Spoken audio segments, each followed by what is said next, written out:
प्रभू येशू ख्रिस्ताच्या मधुर नावात आपणा सर्वांस सलाम.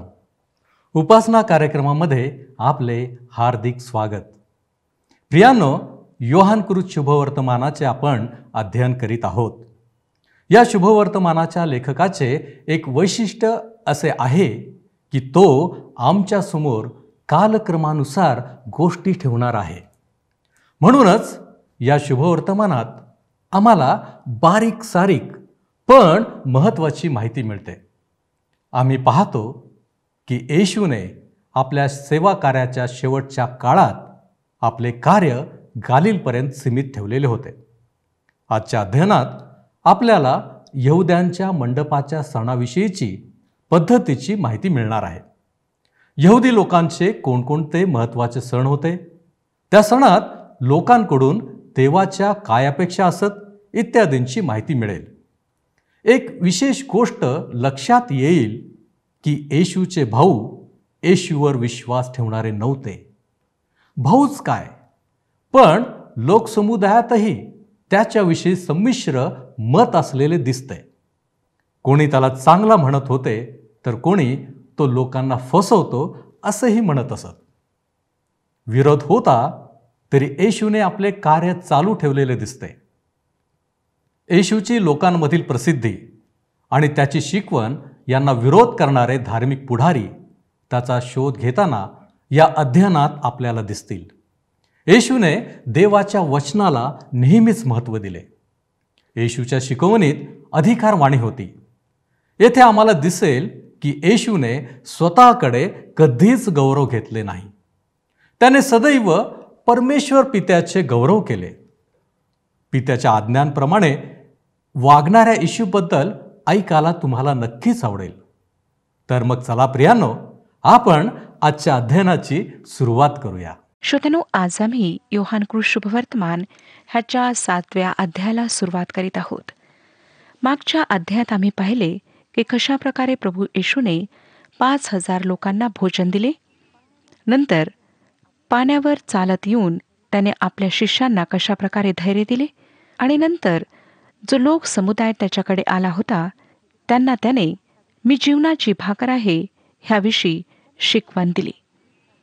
त्याने कशा प्रकारे दाखवून दिले की मी स्वर्गातून उतरलेली भाकर आहे. आज आम्ही पाहणार आहोत की येशू जीवनाचे पाणी आहे आणि हेच सत्य ह्या अध्यायात सांगण्यात आलेले आहे. जे विश्वास ठेवतात त्यांना पवित्र आत्मा देण्याचे तो ह्या ठिकाणी वचन देतो. 7वा अध्याय 1 वचन सांगतं, ह्यानंतर येशू गालिलात फिरू लागला, कारण यहुदी त्याला जीवे मारावयास पाहत होते म्हणून त्याला यहुदियात फिरावेसे वाटले नाही. ह्यानंतर आम्हाला दिसतं श्रोत्यांनो की योहानाची ही एक साधारण पद्धती आहे जो कालक्रमानुसार आमच्या समोर सर्व गोष्टी चित्रित करतो. 6व्या अध्यायातील घटना गालिलमध्ये गालिल समुद्राजवळ घडली, परंतु त्यापूर्वी येशू यरुशलेममध्ये आला होता, जेथे बेतसैदा येथील तळ्याजवळ जी घटना घडली त्यावरून वाद निर्माण झाला. एप्रिल महिन्यात वधस्तंभावर त्याच्या खिळल्या जाण्याच्या 1 वर्षापूर्वी 6व्या अध्यायातील घटना घडल्यात आणि 7व्या अध्यायातील घटना जवळपास 6 महिन्यानंतर ऑक्टोबरमध्ये झाल्यात. मत्तेकृत शुभवर्तमान 15 ते 18 अध्याय, मार्कृत शुभवर्तमान 7 ते 9 अध्याय आणि लूककृत शुभवर्तमान 9वा अध्याय ह्या काळात घडलेल्या घटनांना आपसात जुळवतात. सेवेच्या शेवटच्या वर्षी ख्रिस्ताने आपले कार्य गालिलपर्यंत सीमित ठेवले. तो यहुदा प्रांतात पुन्हा फिरला नाही, कारण धार्मिक पुढाऱ्यांनी त्याला मारण्याचा बेत केला होता. स्वर्गीय पित्याने जो कार्यक्रम आखून दिला होता त्या ईश्वरीय कार्यक्रमानुसार प्रभू येशू सर्व काही करीत होता.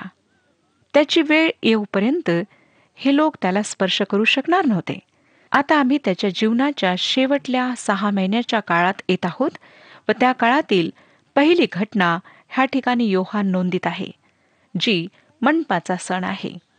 पहिल्या वचनात आम्हाला दिसतं की आता त्याला मारण्याची योजना कशा प्रकारे केल्या जात आहे.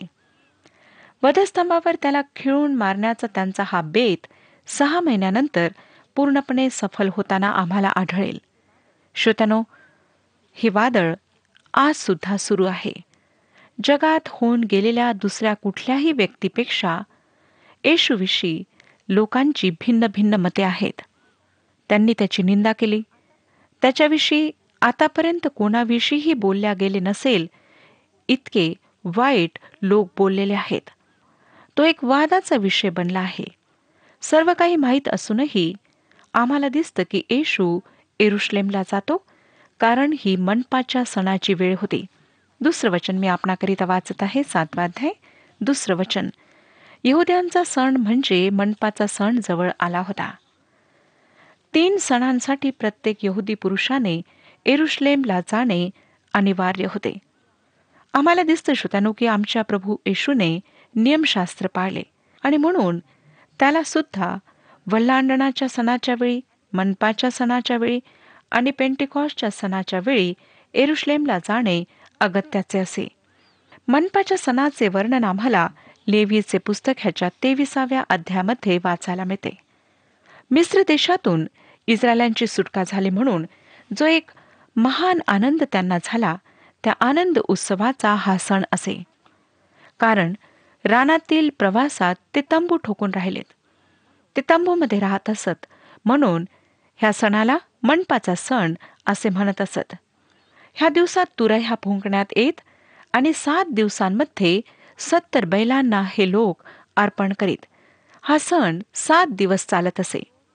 मंदिरात रोज पाणी ओतण्यात येई, मात्र शेवटल्या दिवशी ते दुप्पट प्रमाणात ओतण्यात येई. हे स्मरण करण्याकरिता की देवाने जेव्हा ते रानामध्ये प्रवास करीत होते तेव्हा त्यांना खडकातून पाणी पुरवले. त्यांनी सिलोम ह्या तळ्यातून पाणी आणून अक्षरशः अनेक पिपे पाणी आणून त्या मंदिरात ओतले होते. ह्या उत्सवात ते मंदिराच्या आतल्या भागाला नेहमीच्या दिव्यांच्या फेरीमुळे प्रकाशित करीत. हा अग्निस्तंभ ज्याने इस्रायलांचे रात्रीच्या वेळी रानात भटकत असताना मार्गदर्शन केले त्याचे स्मारक होते. आता आम्ही समजू शकतो की मेघस्तंभ व अग्निस्तंभ ज्यांनी इस्रायलांचे त्या रानात मार्गदर्शन केले ते प्रभू येशू ख्रिस्ताचे चित्र आहे.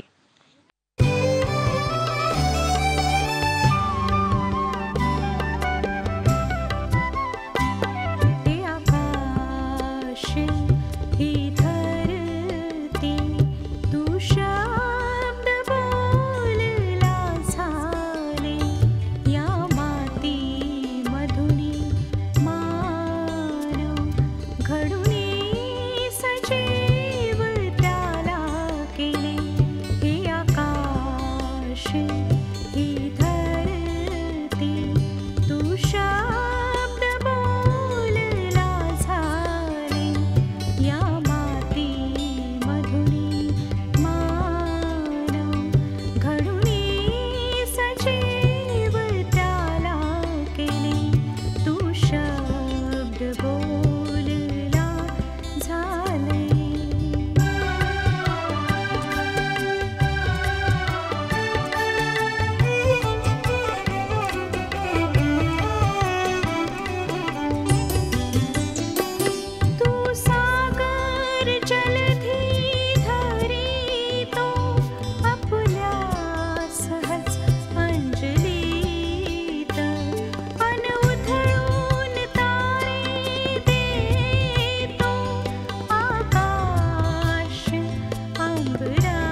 जुन्या करारातील यहोवा परमेश्वराचे सर्व उत्सव पूर्ण झाले, फक्त मंडपाचा उत्सव सोडून.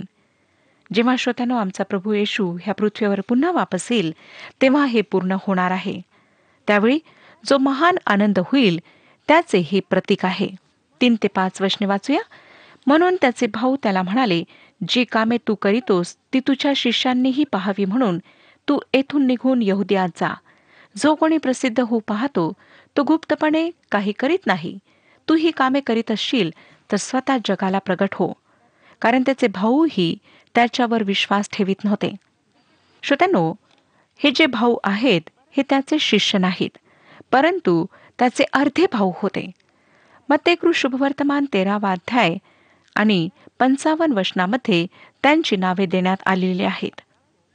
त्याचा अर्धा भाऊ याकोब हा याकोबाच्या पत्राचा लेखक आहे. त्याचा दुसरा अर्धा भाऊ यहुदा हा बहुतेक करून यहुदाच्या पत्राचा लेखक आहे. परंतु श्रोत्यांनो, ही जी पत्रे लिहिण्यात आलीत ही बऱ्याच नंतर लिहिण्यात आलीत. ह्या क्षणी त्याचे भाऊ त्याच्यावर विश्वास ठेवीत नव्हते. ते त्याला असा सल्ला देत आहेत की ज्या सल्ल्याला तो उपयोगात आणू शकत नाही. ते म्हणतात की जी कामे तू करीतोस ती तुझ्या शिष्यांनीही पाहावी म्हणून तू येथून निघून यहुदियात जा. परंतु परमेश्वराच्या योजनेमध्ये, कार्यक्रमामध्ये त्याचे यहुदियात जाणे ह्यावेळी लिहिलेले नव्हते. 6वं वचन पहा. त्यावरून येशू त्यांना म्हणाला, माझा समय अजून आला नाही, तुमचा समय तर सर्वदा सिद्ध आहे. त्यांचा त्याच्यावर विश्वास नव्हता. ते त्याच्यावर अविश्वास प्रगट करीत होते आणि त्यांच्या त्या अविश्वासामध्येच ते त्याला सल्ला देत होते. परंतु प्रभू येशूने त्यांचा सल्ला मानला नाही. तो आपल्या कार्यक्रमानुसार पित्याच्या इच्छेप्रमाणे पुढे वाटचाल करीत होता. परंतु हा त्याच्या पित्याचा कार्यक्रम होता. तो जगाच्या बुद्धिमत्तेवर विसंबून नव्हता. श्रोत्यानो, स्वतःच्या मनाप्रमाणे त्याने काहीच केले नाही, परंतु तो पित्याच्या योजनेप्रमाणे पुढे जात होता. तो पित्याची इच्छा पूर्ण करीत होता.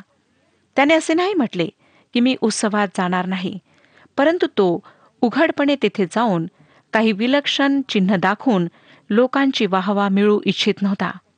तो त्याच्या वेळी व त्याच्या कार्यक्रमानुसार त्या ठिकाणी जाणार होता. 7 ते 9 वचने. जगाने तुमचा द्वेष करावा हे शक्य नाही, पण ते माझा द्वेष करीते, कारण त्याची कृत्ये वाईट आहेत अशी मी त्याविषयी साक्ष देतो. तुम्ही वर सणाला जा, माझा समय अजून पूर्ण झाला नाही, म्हणून मी काही आताच ह्या सणास जात नाही, असे त्यांना सांगून तो गालिलात राहिला. श्रोत्यानो, हे जग ख्रिस्ताच्या विरोधात आहे. ह्याचे कारण की आमचा प्रभू येशू ख्रिस्त ह्या जगाचा प्रकाश आहे. तो त्या दिव्याला प्रकाशतो आणि तो प्रकाश ह्या जगातील सर्व वाईट आणि चुकीच्या गोष्टींना प्रगट करतो. तो पापाला प्रगट करतो. तो पापाला दोषी ठरवतो. हेच कारण आहे की आज सुद्धा त्याचा तिरस्कार होत आहे. तो आपल्या पवित्र उपस्थितीने व जीवनाने पापाला दोषी ठरवतो. ह्यामुळे मानवामध्ये त्याचा तिरस्कार वाढत आहे. कारण श्रोत्यानो, मानवाचे हृदय दुष्टतेने भरले आहे. प्रभू येशू ख्रिस्त वधस्तंभावर चढला कारण त्यांनी मानवावर प्रेम केले. सोडवणूक करणाऱ्या प्रेमाने विरोधी मानवाच्या हृदयाला आज तोडले आहे. हे आम्हाला तरसुस ह्या ठिकाणी राहणाऱ्या शौलाच्या जीवनात फार स्पष्टपणे दिसते. तो विश्वासणाऱ्या लोकांना निरंतर धमक्या देत होता. त्याने प्रभू येशूचा व त्याच्या मागे चालणाऱ्यांचा नेहमीच तिरस्कार केला. परंतु जेव्हा त्याने तारणारा म्हणून प्रभू येशूला ओळखले, त्याचे हृदय तुटले आणि तो म्हणू शकला की ज्याने माझ्यावर प्रीती केली व त्याने माझ्यासाठी स्वतःला दिले. 10वं वचन पहा, पुढे काय सांगतं. 7वा अध्याय 10वं वचन. त्याचे भाऊ सणाला गेल्यानंतर तोही उघडपणे न जाता गुप्तपणे वर गेला. बहुधा तो आपल्या शिष्यांसोबत मागच्या रस्त्याने त्या ठिकाणी गेला आणि मेंढरे दरवाजाने त्याने शहरात प्रवेश केला. मला वाटतं श्रोत्यानो की विजयी प्रवेश होईपर्यंत तो नेहमीच ह्याच दरवाजाने आत जात असे. फक्त विजयी प्रवेशाच्या वेळी तो उघडपणे सर्वांसमोर प्रगट झाला. राष्ट्राकरिता स्वतःला देण्यास, त्याला स्वीकारा किंवा नकारा ह्याचा निर्णय करण्याची मागणी करण्यास तो प्रगट झाला. 11 ते 13 वचने. तेव्हा यहुदी त्या सणात त्याचा शोध करीत होते व म्हणत होते, तो आहे तरी कोठे? लोक समुदायातही त्याच्याविषयी बरीच कुजबूज सुरू झाली. कोणी म्हणत होते, तो चांगला आहे. कोणी म्हणत होते, नाही तो लोकांना फसवितो. तर यहुद्यांच्या भीतीमुळे त्याच्याविषयी कोणीही उघडपणे बोलला नाही. यहुदी धार्मिक पुढारी होते आणि ते त्याला शोधत होते.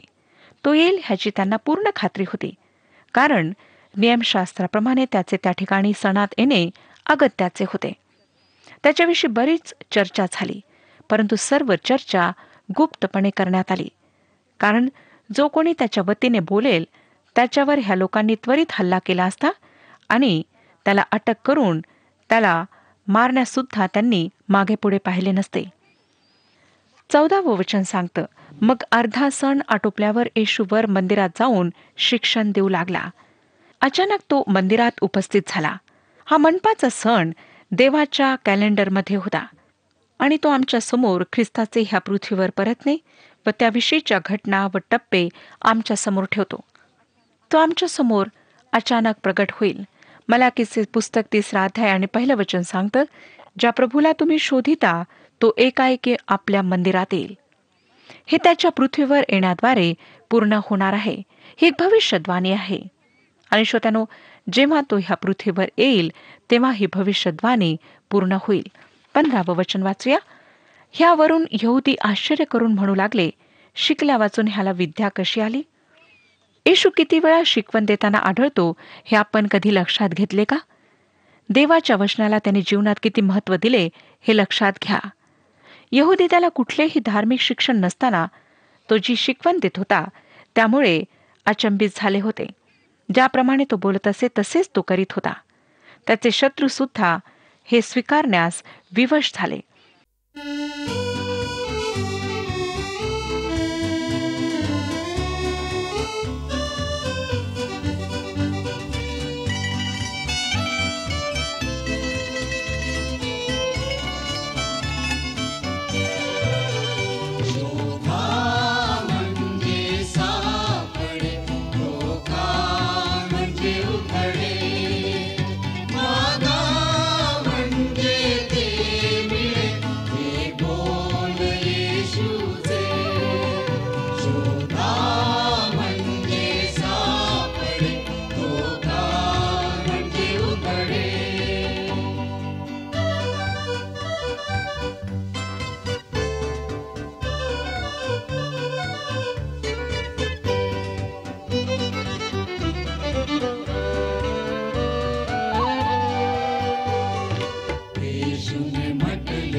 योहान शुभवर्तमान 7वा अध्याय आणि 46वे वचन सांगतं की कोणीही मनुष्य त्याच्यासारखा कधी बोलला नाही. होय श्रोतानो, आमचा प्रभू येशू जेव्हा ह्या पृथ्वीवर होता तेव्हा तो अधिकार वाणीने बोलत असे आणि त्याची बुद्धिमत्ता, त्याचे सामर्थ्य त्याच्याद्वारे प्रगट होत असे. 16वे वचन सांगतं, त्यावरून येशूने त्यांना उत्तर दिले, माझी शिकवण माझी नाही, तर ज्याने मला पाठविले त्याची आहे. येशूचा संदेश नाकारणे देवाचा संदेश नाकारणे होय. 4थ्या आणि 5व्या अध्यायात त्याने येशूला नाकारणे म्हणजे देवाला नाकारणे ह्यावर भर दिला. 17वे वचन, जो कोणी त्याच्या इच्छेप्रमाणे करावयाची मनीषा बाळगेल त्याला ही शिकवण देवापासून आहे किंवा मी आपल्या मनचे बोलतो हे समजेल.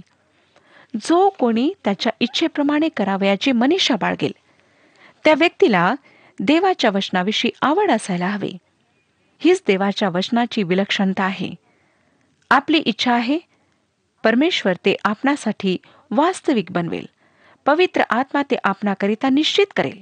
18वे वचन सांगतं, जो आपल्या मनचे बोलतो तो स्वतःचेच गौरव पाहतो, परंतु आपणाला ज्याने पाठविले त्याचे गौरव जो पाहतो तो खरा आहे व त्याच्यामध्ये अनिती नाही. प्रश्न हा आहे श्रोत्यानो, की काय लोक देवाचे ऐकण्याकरिता इच्छुक आहेत? जर आहेत तर परमेश्वर त्यांच्याशी स्वतःच्या वचनाच्या द्वारे बोलतो. नंतर तो पित्याच्या वतीने त्यांच्याशी बोलण्यास आला त्या प्रभू येशूला ते स्वीकारतील. परंतु खेदाने म्हणावे लागते की जे लोक स्वतःचे गौरव करून घेतात त्यांचे ऐकण्यास लोकांना अधिक आवडते. जे स्वतःचीच प्रशंसा करतात त्यांच्या मागे चालणारे, त्यांच्यावर विश्वास ठेवणारे लोक अधिक असतात. प्रभू येशूने स्वतःला कधीच गौरव दिले नाही. तो सर्व गौरव नेहमीच पित्याला देत असे. आणि म्हणून करिंथकरास पहिले पत्र 2 अध्याय आणि 14वे वचन सांगतं. करिंथकरास पहिले पत्र 2 अध्याय 14वे वचन, स्वाभाविक वृत्तीचा माणूस देवाच्या आत्म्याच्या गोष्टी स्वीकारित नाही, कारण त्या त्याला मूर्खपणाच्या वाटतात आणि त्या त्याला समजू शकणार नाहीत, कारण त्यांची पारख आत्म्याच्या द्वारे होते. म्हणून श्रोत्यानो, काही लोक पवित्र बायबल वाचतात परंतु त्यांना काहीच फायदा होत नाही. काही दिवसांपूर्वी मी काही शिक्षकांसोबत बोलत होते आणि त्यापैकी एका शिक्षिकेने म्हटले की मी पवित्र शास्त्र बायबल वाचते तेव्हा मला झोप येते. मला काहीच कळत नाही की मी काय वाचत आहे. श्रोत्यानो, जेव्हा आम्हाला देवाच्या वचनाची आवड नसते, जेव्हा आमचं मन इकडे तिकडे भटकते, तेव्हा आम्हाला ते वचन मुळीच कळणार नाही. त्या वचनाला वाचून आम्हाला काहीच लाभ होणार नाही. म्हणून अवश्य आहे की आमचं सर्व चित्त त्यामध्ये एकाग्र व्हावं. आमचं लक्ष परमेश्वराकडे असावं.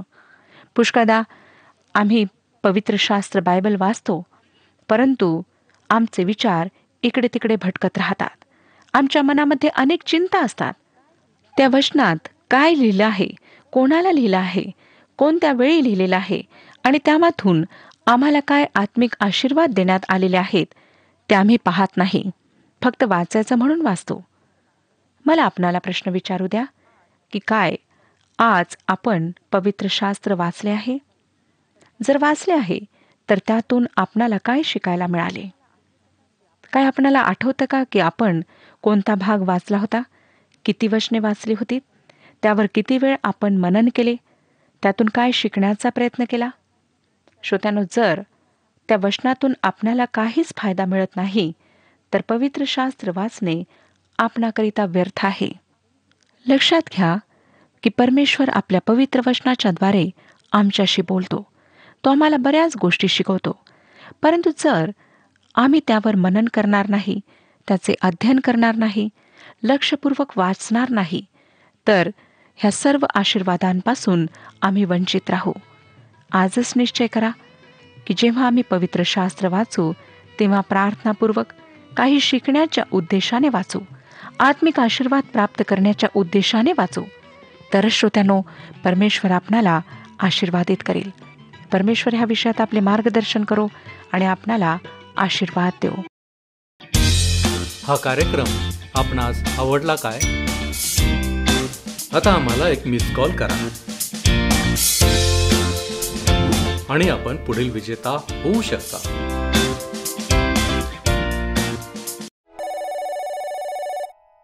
प्रभूची स्तुती असो. प्रियांनो, माझी खात्री आहे की आजचे अध्ययन आपणास आवडले असेल. आम्ही कदापिही देवावर, येशूवर अविश्वास प्रगट करू नये. आमच्या स्वतःच्या इच्छेप्रमाणे वागू नये. येशू आमच्यातील वाईट गोष्टी आणि चुकीच्या गोष्टींना प्रकाशात आणतो. त्याची इच्छा आहे की आम्ही त्याच्या प्रकाशात राहावे. हे तेव्हाच शक्य होईल जेव्हा आम्ही येशूला खऱ्या अर्थाने ओळखायला सुरुवात करू. त्याची शिकवण स्वीकारणे, वचनांवर मनन करणे आवश्यक आहे. काय आम्हाला देवाच्या वचनाविषयी आवड आहे? काय आम्ही देवाच्या वचनाला स्वीकारतो? त्या वचनांप्रमाणे आमच्या जीवनामध्ये आचरण करण्याचा प्रयत्न करतो? प्रियांनो, देवाचे वचन आमच्या जीवनात महत्त्वपूर्ण आहे. ते आमच्यासाठी मार्गदर्शक आहे. आम्ही कोणत्या प्रकारचे लोक आहोत? स्वतःची प्रशंसा करणारे, स्वतःकडे गौरव घेणारे, अशा लोकांच्या मागे जाणारे आम्ही आहोत काय? येशूने कधीच स्वतःकडे गौरव घेतले नाही. काय आम्ही देवाच्या आत्म्याच्या गोष्टी स्वीकारित आहोत? होय प्रियानो, आम्ही आत्ताच वचन ऐकले की स्वाभाविक वृत्तीचा माणूस देवाच्या आत्म्याच्या गोष्टी स्वीकारित नाही, कारण त्याला मूर्खपणाच्या वाटतात आणि त्याला त्या समजू शकणार नाहीत, कारण त्यांची पारख आत्म्याच्या द्वारे होते. प्रियांनो, आपण स्वतःला बदलण्याचा प्रयत्न करू. येशू ख्रिस्ताच्या हातात या गोष्टी सोपवून देऊ. त्याच्या अधिक जवळ जाण्याचा प्रयत्न करू. देव करो आणि तुमच्या दैनंदिन जीवनामध्ये येशूच्या अधिक जवळ येण्यास आपणास सहाय्य लाभो. आपण प्रार्थना करू. आमच्यावरती प्रीती करणाऱ्या आमच्या महान प्रेमळ परमेश्वर देव बापा, ख्रिस्ताच्या द्वारे आम्हाला तुझ्या जवळ येण्याची ही संधी आम्हाला दिलीस. ख्रिस्त आणि तू आमच्यावरती प्रीती करणारा देव आहेस. आम्ही तुला ओळखावं, तुला जाणावं, यासाठी प्रभूजी तुझं सहाय्य तू आम्हाला कर. तुझ्यामध्ये आमची वाढ होऊ दे. तू आम्हाला आशीर्वादित करणारा देव आहेस, हे आम्ही कदापि विसरू नये. म्हणून प्रभूजी, आम्ही स्वतःला तुझ्या पवित्र हातामध्ये सोपवितो. आज ऐकलेलं वचन आम्हा प्रत्येकासाठी आशीर्वादाचं कर आणि म्हणूनच आम्ही प्रत्येकजण तुझ्या पवित्र हातामध्ये येतो. धन्य तारणारा प्रभू येशू ख्रिस्त याच्या गोड आणि गौरवी नावात ही प्रार्थना करतो, म्हणून तू ऐक. आमेन. परमेश्वर आपणास आशीर्वादित करो.